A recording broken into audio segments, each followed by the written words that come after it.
সবাইকে আসসালামু আলাইকুম। আমি ঢাকা থেকে হোসনে আরা বলছি। চলে আসলাম আরেকটি নতুন ব্লগ ভিডিও নিয়ে। তা আজকে থাকবে হলো আমি সারা দিনে কি করলাম, কি রান্নাবাড়ি করেছি সেটা আপনাদের সাথে শেয়ার করব। তাই চলুন দেখে নিই আজকে আমি সারা দিন কি করলাম। সকাল থেকেই আর কি ভিডিওটা শেয়ার করছি। সকালে এই যে নাস্তা বানানো হচ্ছে, আর এটা হলো আমার ফ্রোজেন করা রুটি। তা এখন থেকে চিন্তা করেছি যে লাল আটার রুটি খাবো, লাল চিনি খাবো, মানে আখের গুড়ের চিনি খাবো। আর এই যে লাল আটার রুটিগুলো কিন্তু খুবই ভালো। এই রুটিটা কিন্তু আপনি এমনিতেই খেতে পারেন, কোনো কিছু লাগে না, কোনো ডিম, কোনো তরকারি, কোনো কিছুই লাগে না। এই রুটিটা এত মিষ্টি লাগে আর খেতেও খুব মজা। তাই আমি কিন্তু নর্মাল ফ্রিজে 3-4 দিনের রুটি বানিয়ে রাখি, আল্লাহ রহমতে কিছুই হয় না। আর এই যে এলপি গ্যাসে প্রেশার কুকারে আর কি সবজিটা করে নিয়েছি, গালিয়ে নিয়েছি, একটু বেশি করেই বানিয়ে নিলাম যাতে করে দুপুরে এবং সকালের নাস্তায় হয়ে যায়। তাই তো আমি কিন্তু অফ ক্যামেরাতে সবজিটা সিদ্ধ করে নিয়েছিলাম। হলুদ, মরিচ, আদা ছেঁচা দিয়ে আর বাগার দিয়ে দিলাম আস্ত শুকনো মরিচ এবং আস্ত হলো পাঁচফোড়ন দিয়ে আর রসুন ছেঁচা দিয়ে। তাই যাই হোক দিয়ে এই যে সবজিটাই করে নিলাম। আর এই যে ছেলের জন্য, রাব্বুর জন্য পরোটা, আর আমাদের জন্য হলো রুটি বানিয়ে নিলাম। আমার কাছে লাল আটার রুটিটা কিন্তু খুবই ভালো লাগে, আর এটা কিন্তু স্বাস্থ্যের জন্য খুবই ভালো। যাই হোক অফ ক্যামেরাতে নাস্তা খেয়ে নিয়েছি। লন্ড্রির থেকে কাপড়গুলো সেদিন যে ভাঁজ করে রেখেছিলাম ওগুলো নিয়ে আসছে ছেলে আর ওর আব্বু। তা এখন যার যার কাপড়গুলো যার যার রুমে নিয়ে রেখে দিব। তা না হলে এক জায়গায় থাকলে কিন্তু দেখা গিয়েছে একবারে খুঁজে খুঁজে। এগুলো হলো আপনার ভাইয়ার, আরেক এটা হলো ছেলের। তা যাই যার যার রুমে তার কাপড়গুলো রেখে দিই। এভাবে সাথে সাথে এনে যার যার জায়গা মতো রেখে দিলে কিন্তু কাজগুলো একেবারেই পরিপাটি হয়ে যায় আর তাড়াতাড়ি সংসারের কাজও শেষ হয়ে যায়।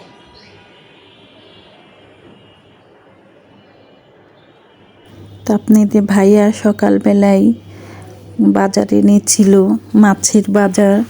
তাই রুই মাছ এনেছে, আর এই চিংড়ি মাছ এনেছে, আর পোয়া মাছ এনেছে। তো রুই মাছ আর হলো পোয়া মাছটা বাজার থেকে কেটে নিয়ে আসছে।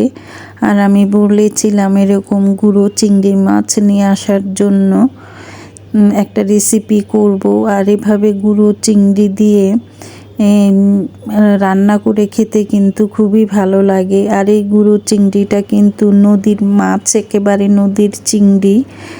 তাই আমি যখন আমার বাসায় পাঁচমিশালি ছোটো মাছ বা এরকম গুঁড়ো চিংড়ি যখন নিয়ে আসে, তখন ওখান থেকেই আমি একটু বড় সাইজের চিংড়িগুলো বেছে বেছে আলাদা করে রাখি, যাতে করে ছোটোখাটো একটা তরকারি হয়। বা অনেক ক্ষেত্রে দেখা গিয়েছে শাক দিয়ে, ছোট চিংড়ি মাছ দিয়ে কিন্তু রান্না করে খেতে ভালো লাগে। তারপরে করলা ভাজির মধ্যেও কিন্তু এরকম ছোট চিংড়ি দিয়ে রান্না করলে কিন্তু খুবই ভালো লাগে। তাই আমি বেশি একটা বড় হবে না, তাই সেই মাছগুলো আমি আলাদা করে রেখেছি। আর এই যে একেবারে নাক চোখ দেখা যাচ্ছে না এই চিংড়িগুলো কিন্তু আমি এখন রান্না করব। আর এটা হলো আমি চিংড়ির কোপ্তা কারি করেছি। তাই সেটাই আর কি এখন আপনাদের সাথে আমি ডিটেলসে দেখাতে পারছি না। আমি অন্য কোনো সময় যদি আপনারা দেখতে চান এই রেসিপিটা, তাহলে আপনাদের আমি আমার আরেকটি রান্নার চ্যানেল আছে, ওই চ্যানেলের লিঙ্কটা আমি আপনাদেরকে দিয়ে দিব। তাই যাই হোক, আমাকে জানাবেন আর কে কে আমার মতন এরকম মাছের ভিতর থেকে মাছ বের করে রান্না করতে খুবই পছন্দ করেন, সেটাও আমাকে জানাবেন।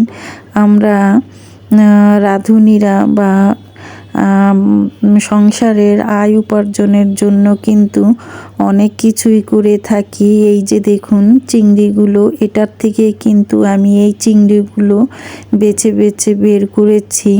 তাই এখন আমি এটা এই যে এয়ার টাইপ এই বক্সটা, এই বক্সের মধ্যেই কিন্তু ধুয়ে এভাবেই ভরে রাখবো, কোনো এটা বাছবো না আর কি।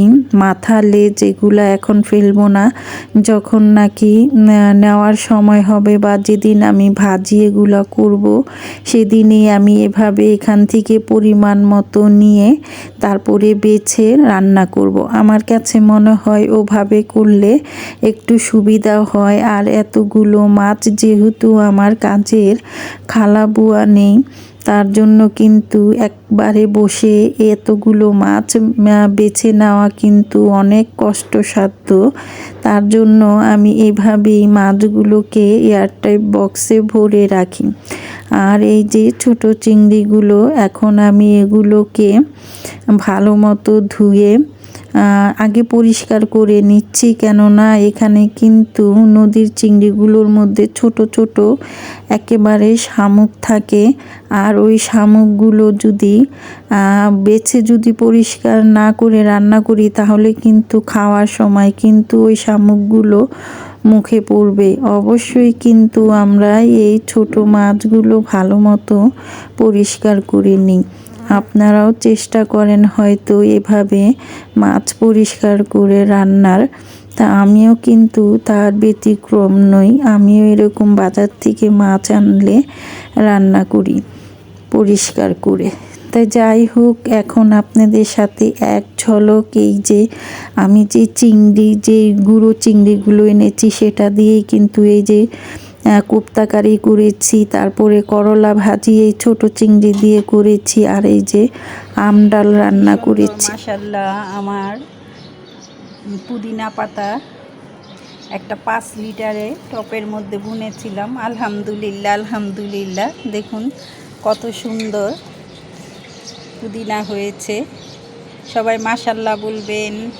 আমার হাতে কিন্তু সহজে পুদিনা গাছ হয় না, মরে যায়। তাই এবার আল্লাহর রহমতে গাছগুলো সতেজ হয়েছে। আল্লাহর বৃষ্টির পানিতে তাদের জীবন দান করেছে আল্লাহ, আর অনেক সুন্দর হয়েছে।